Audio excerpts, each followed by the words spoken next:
Welcome to Ask the Superintendent, or as we like to call it here at EdTV, What's Up, Doc? I'm your host, Dr. Amy Grundy, Director of Elementary School Operations in the Red Clay School District. As you probably can guess, we're here to answer questions you may have for our Superintendent, Dr. Merv Doherty. Welcome, Dr. Doherty. Thank you. Today we're going to ask the Superintendent about several new and exciting programs being developed here in Red Clay, along with some operational questions. So let's go ahead and get started. Red Clay is expanding the number of language immersion programs that will be offered to our elementary students. Which schools will have the expanded programs? Next year, 2017-18, we are looking at 3 elementary schools. Linden Hill Elementary will begin in the kindergarten as a pathway with Mandarin, and Moat Elementary and Marbrook Elementary will begin in kindergarten with the Spanish. And the opportunity is for parents they can opt in. Awesome. And it's not a requirement, it's an opportunity. And we're looking to have 2 teachers that will team up. One will teach in Spanish, one will teach in English. They will rotate their classes throughout the day. And the opportunity that we have for our children to learn another language in elementary, as the research shows, will be beneficial. It creates rigor, and we think it's an exciting opportunity for our students to really pursue these languages as well as just increase academically. Yeah, I agree. I think starting young is just a terrific opportunity for our students, and then by the time they're in high school, they'll be proficient in 2 languages. We're very excited about the opportunity of the kindergarten class, and this is a 6-year project. So as they go through each year, we'll add another grade, and then hopefully in 2018-2019, we'll add additional schools. Excellent, excellent. So Red Clay is also expanding the number of career pathways that are offered to our high school students. Can you tell us about some of the new programs? Well, throughout our 7 high schools, we have multiple programs. So when you look at the new Teacher Academy that we're starting to help students decide if they want to go into education, I think it's really an exciting opportunity. The computer science field. Where is the new Teacher Academy going to be located? At McCain. Okay. The first site will be at McCain, then we'll expand out to AI for the second term. Also, the opportunity for the computer science pathway. The rules have changed a little bit, and so to look at completing the computer science pathway, you're going to be taking 2 AP courses plus possibly a coding course. And this is where we're opening up an IT center, so students can either take the course here or go to the IT center, which will be at the Dell State University location on Kirkwood Highway. Wow. And they'll also receive college credit in that area as well. And that's an exciting pathway because, as you see, most of the jobs deal with either programming or coding, and there's a great need, especially in Delaware, for that opportunity. In the bioscience areas and the medical field, one area is the Nurses Aid program that will be opening up, and that's a partnership with Dell Tech, and we'll be looking to expand that as well. So the other programs that we're enhancing, when you look at our daycare program, when the students who complete the daycare program actually can go to work when they finish other certificates, which we think is really exciting about that, because we want all of our pathways to, when they complete the pathway, to be job ready or career ready in the sense of, I want to go to college and I still want to pursue that when I'm finished. Or perhaps even just ready for the career. So, Absolutely. I mean, we have all types of kids, and to have these options for kids, I think, is tremendous. Well, I think that's what CTE does. It allows you to, if I'm an auto mechanic, so if I want to be a florist, if I want to go into TV and radio, Right. I have a skill set already that I can go to work, or look at pursuing college courses to make the career even enhanced.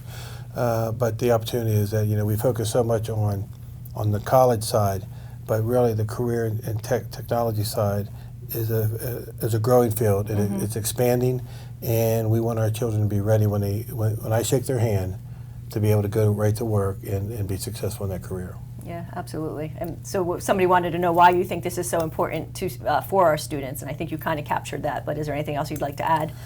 No, I just think, with, and especially what we're doing here at McCain, looking at how to create a job market environment. And next year at McCain, this will be a full CTE school.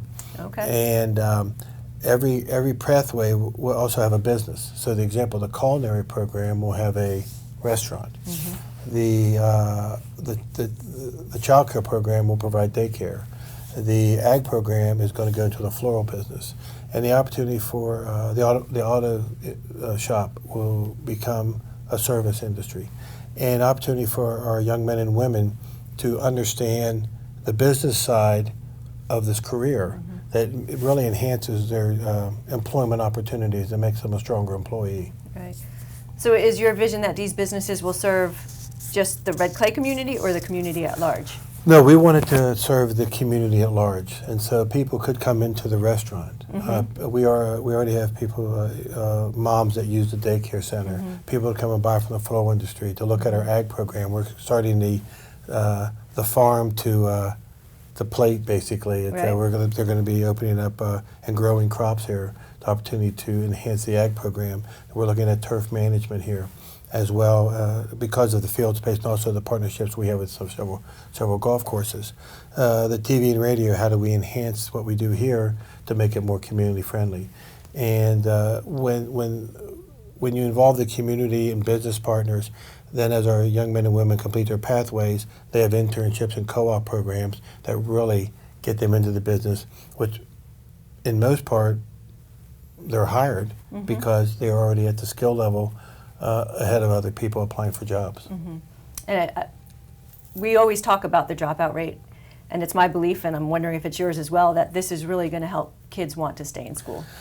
I agree. Not everybody's coming for math and science. Right. And so if I'm good with my hands and my goal is to be an auto mechanic, let's train the young man in the core. We have our curriculum core, but also in the skill set that he wants or she wants to get into.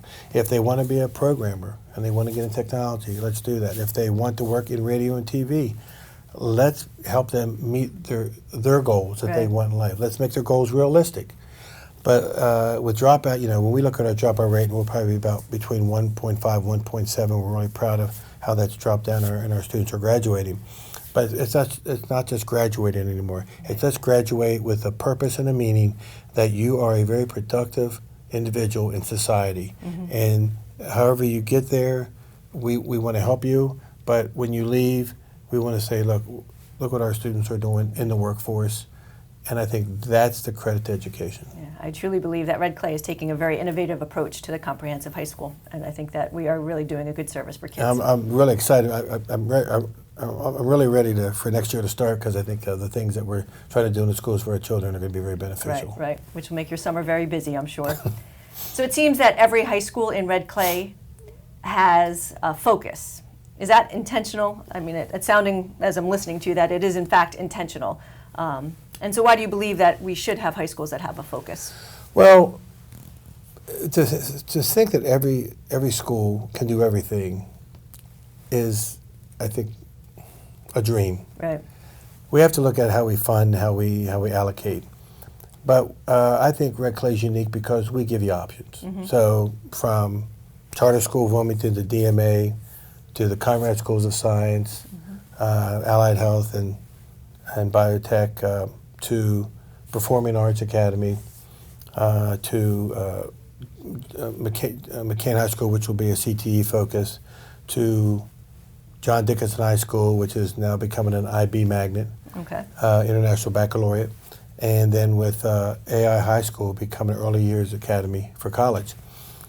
It's not saying that our schools do not offer career and technology courses, because they do. We look at the whole student. So we believe that every school should have, I want to take a CTE course and I want to take a college or AP course. I think students should have that freedom no matter where they go in our school district.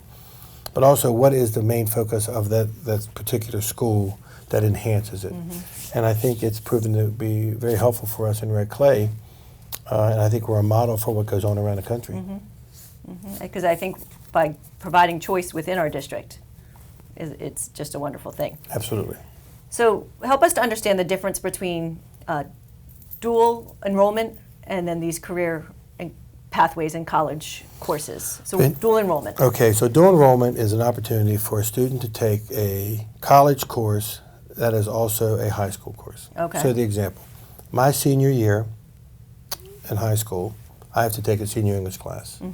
But I can also take, example, English 101 on the college course and receive my high school credit and receive my 3 credits for college. We have 21 dual enrollment courses right now. So a student could, in theory, their junior and senior year, take multiple courses at our high schools or at the campus setting and receive their high school credit and their college credit. Okay. In math, their sciences, sociology, and in English as well. Right now with the Del Tech site on the George campus in the city, we have students taking their 6 credits for their completion of their English courses. And so dual enrollment is in that area. Now you have advanced placement, which is a little different. Advanced placement is, again, a rigorous coursework where you will take a test at the end and through College Board decide what your scores are 1 through 5. It used to be that 3 was a score that colleges would accept. Now in some courses it's not a 3. And so we have about 600 and 700 students taking AP courses, and we have around 500 students taking dual enrollment courses. And the dual enrollment courses, they take them at the high school? They can take them at the high school. We have right now 2 courses, however, that we take at Del Tech. And we have courses from Wilmington University, from Del Tech, and from University of Delaware. Okay. So kids really do have choices and opportunities. And the next year, we're adding 2 more courses next year to push it at 23. And how is dual enrollment and AP different than the early college academy at AI High School? Well, the early college academy is working, and the students in the cohort are working with Wilmington University. Okay. And they will go through the dual enrollment courses throughout their 10th, 11th, and 12th grade year. If they complete the cycle, Wilmington University has offered them summer courses for free and enrollment there as well. So that's just a partnership that we've tied in now. AI has courses from University of Delaware as well and Del Tech, but the cohort just takes courses from Wilmington University. And if you are in that cohort, does that mean that you have to go to Wilmington University when you graduate? No, it's just an opportunity that and I want to say this for all our dual enrollment courses. Every dual enrollment course we have, we articulate out to colleges around the area. So if I take 9 or 12 courses, I get 12 credits from my experience at AI High School. Those 12 courses will articulate to the college I go to. Oh, good. Because we're looking at general courses. Students in their first 2 years have up to 60 hours that they have to complete in their general studies. And we look at the general study courses. We're not getting into specific diploma degrees. We're looking at general courses. And so the opportunity for that to occur appeals because I can take sociology, languages. I can look at math courses that we have, English courses we have, science courses we have, history courses we have. And so we have a wide variety of courses. We're just expanding the opportunity we have with our dual enrollment because we're expanding our on-campus opportunities. Sounds like it's a very exciting time to be a student, a high school student here in Red Clay, and even a high school educator here in Red Clay. So good stuff. And I would like to say one more thing. These courses are not paper mills. Right. We ask, if we have a partnership with the universities or colleges, we ask them to come visit the sites, visit the teachers, and make sure that we're teaching to their standards. I think that's a benefit for us. Right. We want it to be the real thing. Right. Absolutely. Let's shift gears just a little bit. Red Clay has just released a draft of the new strategic plan, and that plan should be in place for years 2017 to 2022. Hard to believe. What are some of the goals contained in the plan, in the new plan?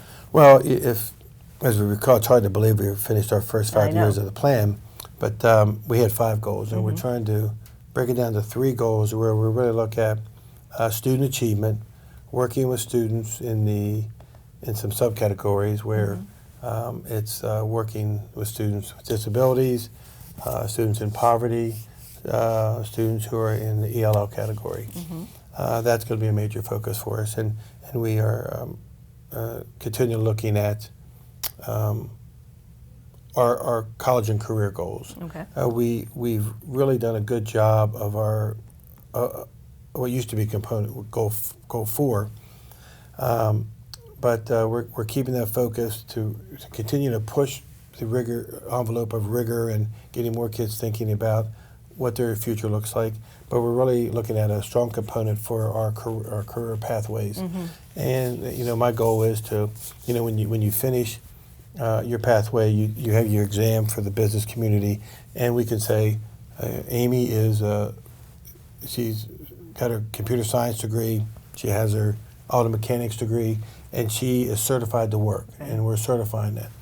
And we think that's a very strong message to the community. We met with a lot of the businesses and corporations, small businesses.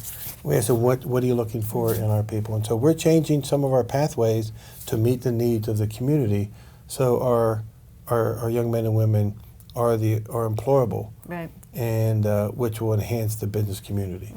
All right, so we have academic excellence, college and career ready, and I think the third big goal that we're looking at the strategic plan is around providing what students need, looking at mental health, absolutely, and well-being.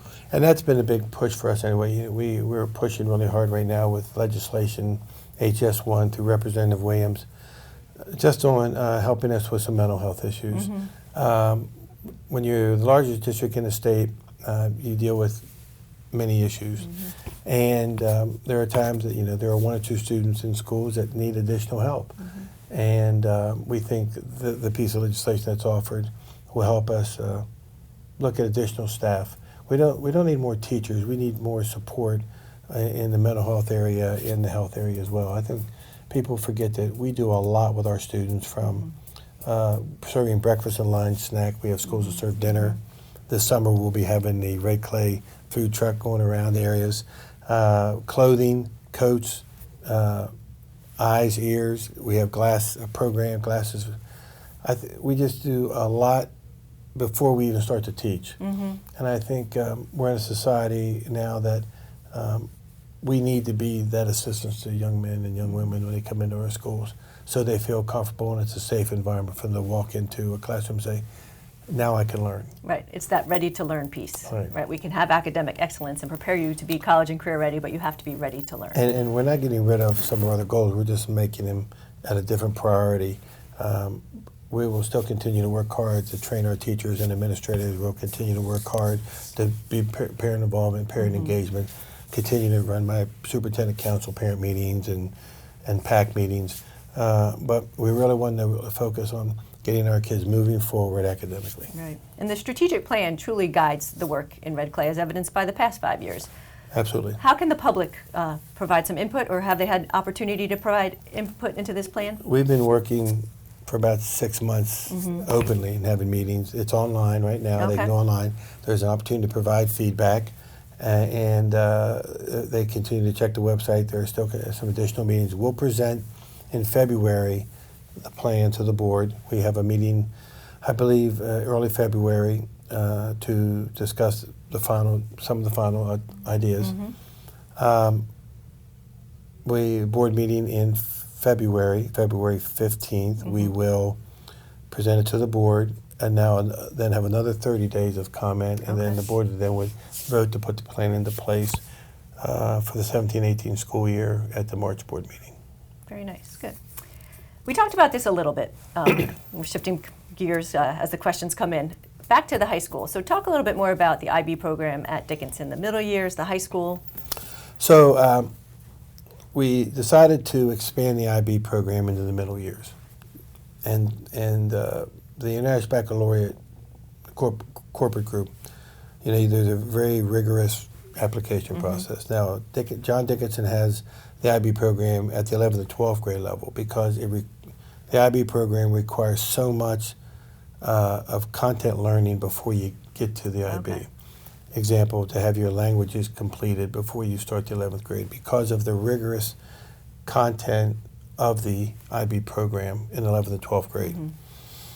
The middle years program allows this rigorous process to occur those 3 years, with the languages and with the integrated math issues and with some of the English content that occurs. The goal at John Dickinson is basically looking at a 2-school-in-1 model, to where in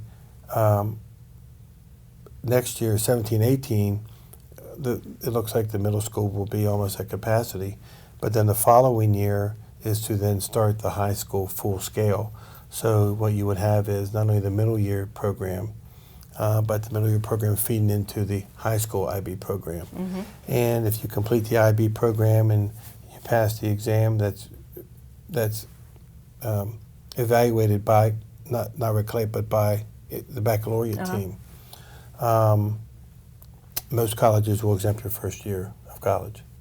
And we've had students be very successful with that through the partial project. We just want to make it a full-scale project as an IB school that's 6 to 12. Excellent. Yet another example of opportunity for kids. And as I understand it, the middle years program is open to students who are interested to have that foundation to be prepared for the high school program. The requirement to get in is to apply. Absolutely. Good stuff.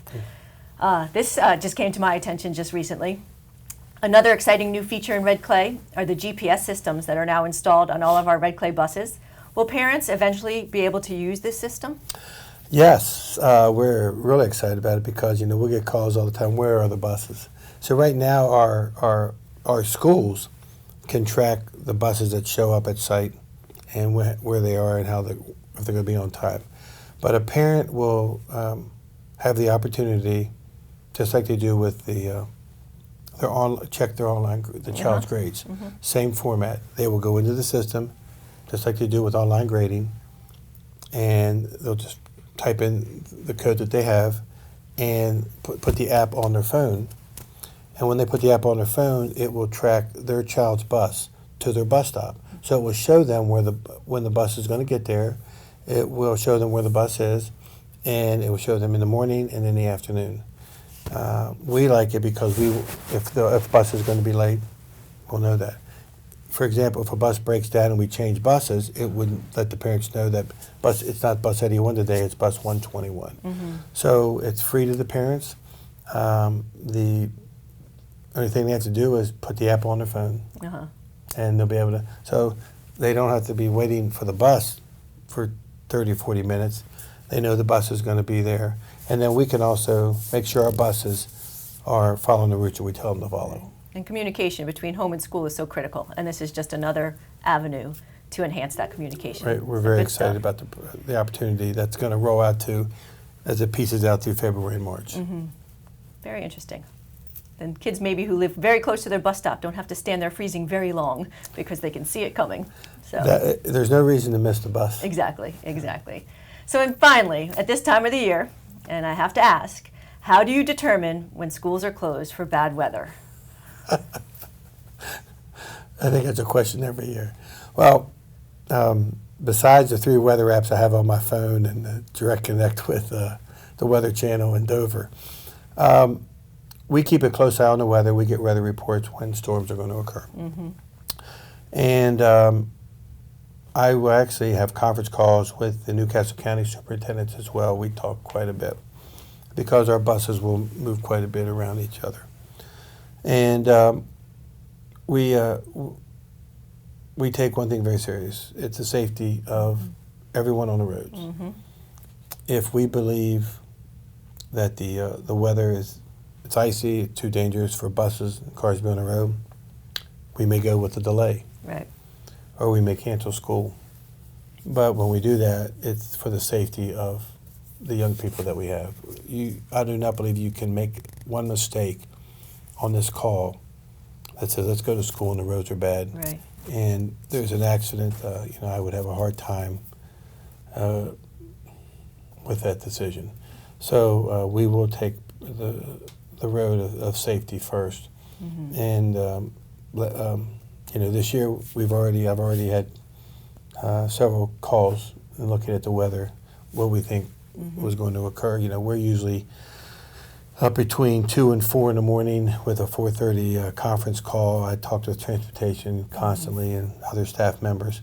We have people out and about. We have multiple elevation changes, especially from Kirkwood Highway to the Pennsylvania line, and then going east into the city. Right. We have other elevation changes. It could be icy in Hocassin and just snowing in the city. But again, Right. we travel all over the district. So it's a district-wide decision well, when you make it? 56 square miles. We have to make it district. We'll travel over 12,000 miles a day. So we have to. You just can't close one school. Right. And usually when we have the storms, 100% of the area is involved with it. Right. And you and I have talked about this. You get it right most times, and if you get it wrong one time, what's your philosophy on that? I'd rather be wrong for the safety of children. Right, absolutely, absolutely. Well, that's all the time we have for today. So thank you, Dr. Doherty, and thank you, viewers, for tuning in with us today. So until next time, we are What's Up, Doc?